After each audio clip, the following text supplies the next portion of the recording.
All right, so still visiting solving quadratic equations using different methods. The first method we illustrated was to solve by factoring, which has its limitations because it requires you to be able to get a factorable trinomial over here, which doesn't always happen. So the other method that's kind of convenient to take advantage of, if you notice you can use it, is to use square roots. If you're lucky enough to have a squared quantity like this x plus 7 quantity squared, then don't actually go through the process of foiling this out, distributing the 3, bringing everything over, because then you're adding a lot of extra work that you don't have to do. You've got a squared quantity right here, so that means you can get this squared quantity by itself and then undo the square by using a square root. So it's essentially using this property over here.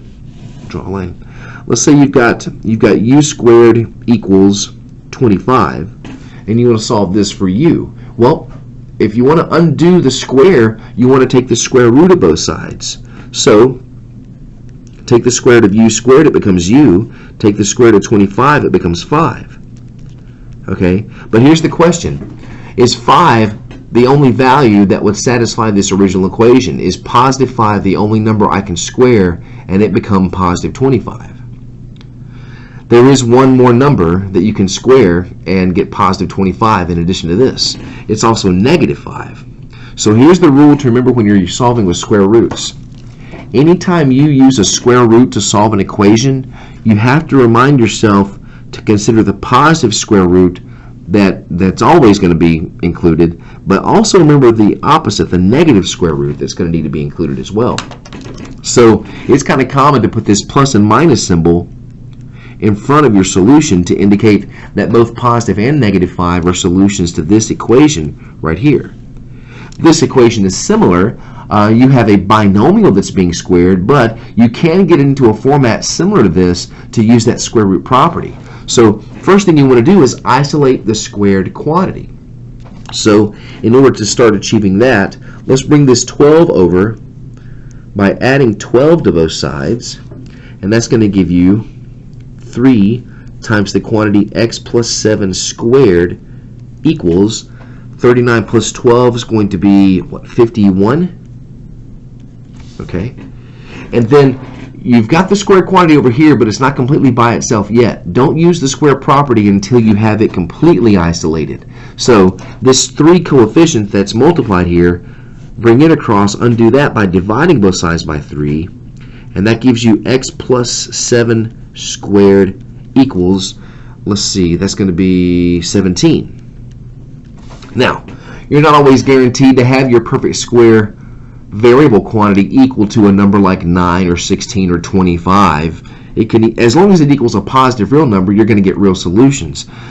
So in this case, it equals 17. We can still use this property by taking the square root of both sides. So when I take the square root of the left and the square root of the right, just writing that symbol there to indicate taking the square roots, you're going to undo the square on the group x plus 7 squared. But remember, since you're taking the square root of the 17, you put a plus and minus symbol in front of that to guarantee that you're including both of the possible square roots that will solve the equation. And there's one extra step in this one that was not necessary in this little equation that I did. To get x completely isolated, you want to subtract 7 from both sides.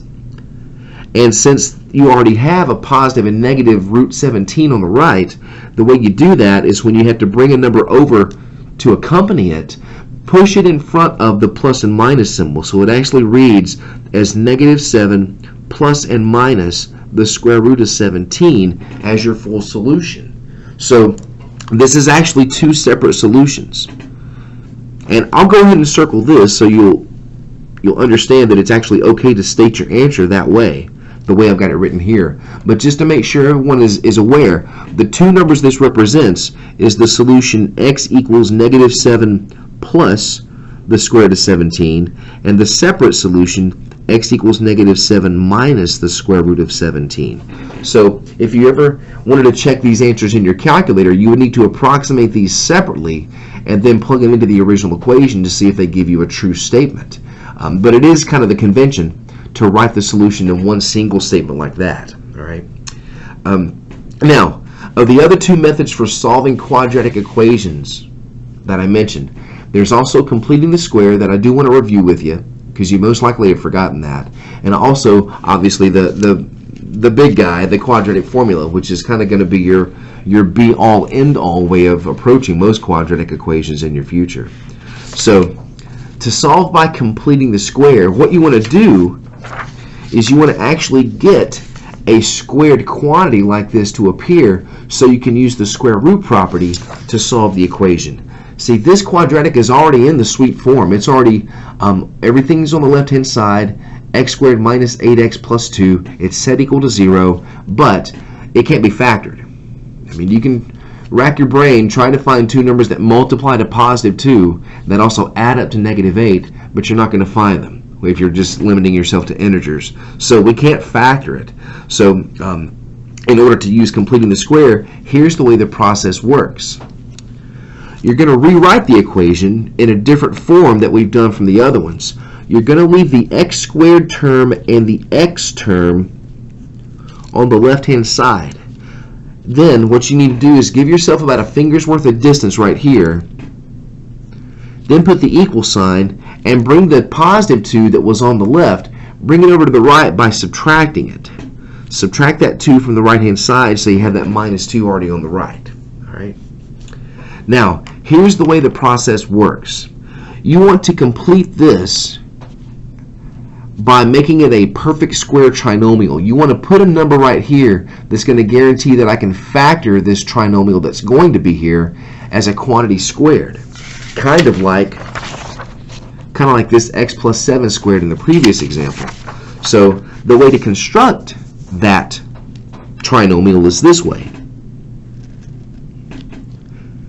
Whatever your x coefficient is, take half of it. Half that x coefficient is going to be negative 4. Okay? Then you're actually going to square it and add it right here into the equation itself. Negative 4 squared is positive 16. But keep in mind, this equation has to be balanced. You can't just arbitrarily add 16 to the left without simultaneously adding 16 to the right. Okay? So, I mean, we've just arbitrarily added 16 in here for some particular reason based on this half and squared process. So the left-hand side is now x squared minus 8x plus 16, and you can go ahead and add these two together. Negative 2 and 16 will add up to 14, so that's fine to go ahead and take that from your right-hand side. So now the way the trick works is you have completed these two terms that were here already so that this is now a perfect square trinomial. In other words, the left-hand side can be factored as a quantity being squared. If you just did the AC method, two numbers that multiply to 16 that add up to negative 8 are negative 4 and negative 4. Or, if you're in the habit of this, if you write down the half number that you made in this first step, this will always be the number that you pair with x when you factor after completing the square. So the left-hand side can be condensed and factored as x minus 4 squared, and now you've got a situation similar to what we had at this point in the last example.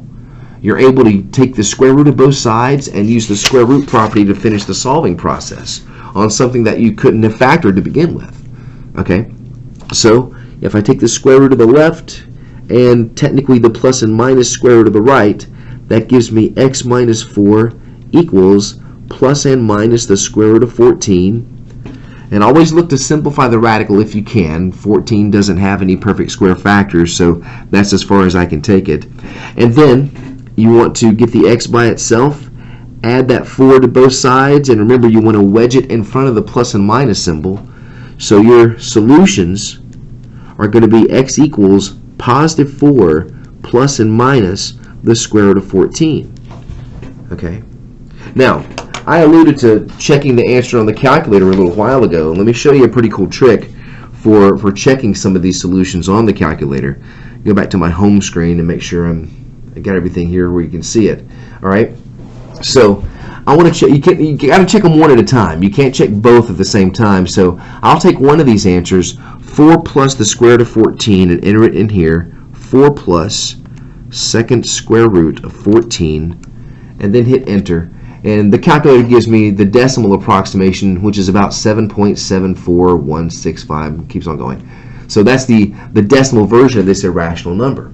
Now, a really handy trick that you can do for checking some of your solutions to equations is to use this button way down here, the one that says stow. It's actually a storing button that allows you to store any value that you've got as a variable.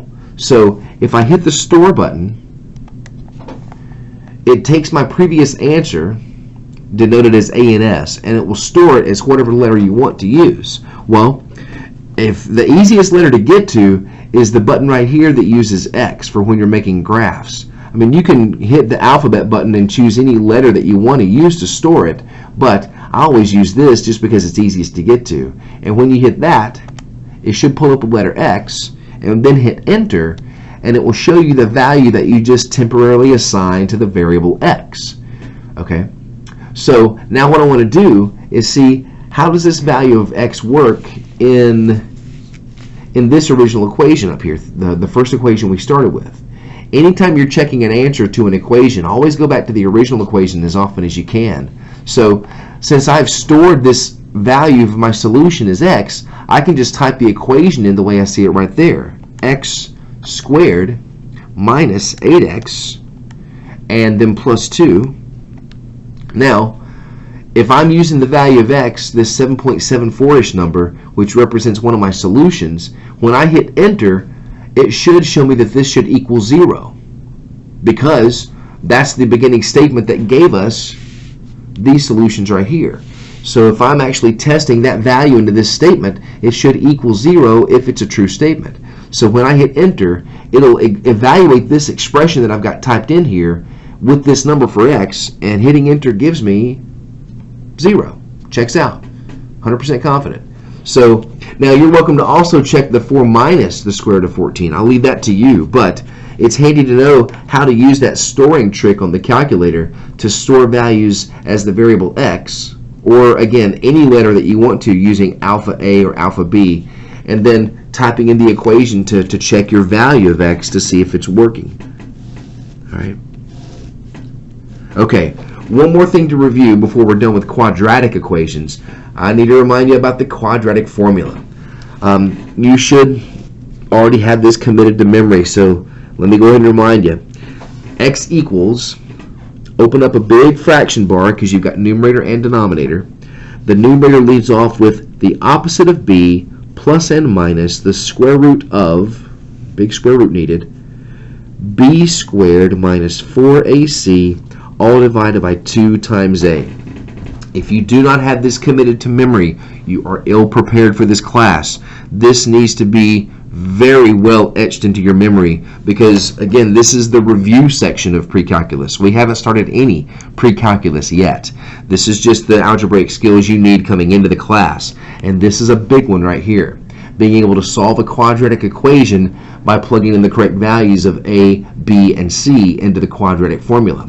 So this is already set up in the correct format. You know, just like with factoring, you want to make sure it's all set equal to 0. So our values are a equals 3, b equals -6, and c equals 1.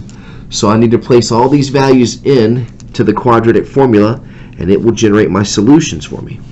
So the opposite of b is positive 6 plus and minus big square root b squared, you're squaring the value of b, so that's a positive 36, minus 4 times a equals 3 times c equals 1, and then divided by 2 times a. So you're dividing by 2 times 3, which is 6.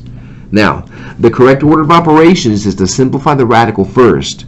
And please remember, this is, I'll reiterate this every time I see it. You can't cancel this 6 and this 6 because this 6 is a standalone factor, but this 6 is a term involving addition and subtraction. You cannot cancel over a division bar things that are added with things that are factored. So be careful about that very real temptation. What's inside the radical is 36 minus 12, evaluating that correctly. So I'm actually taking the square root of 24. So that's 6 plus and minus the square root of 24, all divided by 6.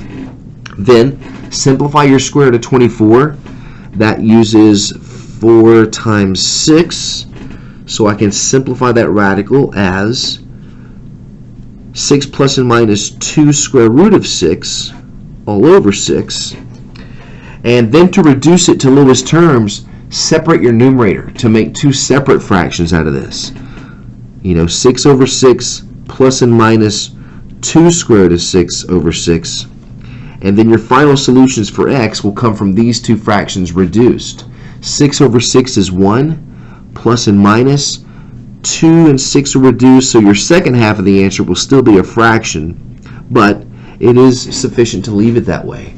So the solutions to this quadratic equation should be x equals 1 plus and minus the square root of 6 divided by 3. Okay? And anything equivalent to this expression is an acceptable answer. All right? So that's video number 2 for solving equations review. We've got one more video to go to finish and wrap up the last kind of equations that we've got.